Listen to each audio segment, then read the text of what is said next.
L'animisme, l'âme de la spiritualité africaine. L'animisme, tel que compris dans la pensée africaine originelle, n'est pas simplement une croyance, c'est une science sacrée de la vie, une sagesse transmise par les ancêtres, une vision du monde dans laquelle tout ce qui existe est porteur d'énergie, de conscience et de souffle vital. Chez les peuples africains, l'animisme n'est pas une religion au sens occidental, mais un mode de relation avec l'univers, une manière d'être, de marcher, de parler, de cultiver, de guérir et d'exister en harmonie avec le cosmos. Dans la vision africaine, l'homme n'est pas au-dessus de la nature, il en est un élément.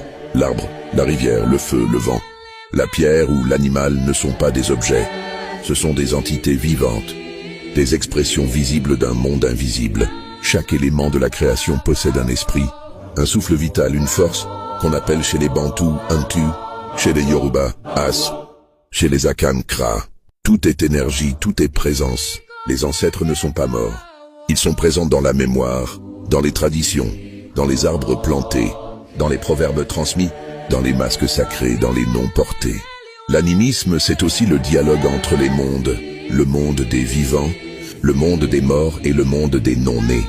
À travers des rites, des danses, des chants, des offrandes, on maintient l'équilibre entre ces dimensions. L'animisme africain n'est pas idolâtrie, il est relation et conscience, écoute et harmonie, équilibre et respect. C'est la science de la vie, ce que le colon a appelé superstition, était en réalité une haute connaissance du monde, de l'énergie de l'âme et de la responsabilité spirituelle de chaque être. Revaloriser l'animisme, ce n'est pas revenir en arrière, c'est revenir à la source.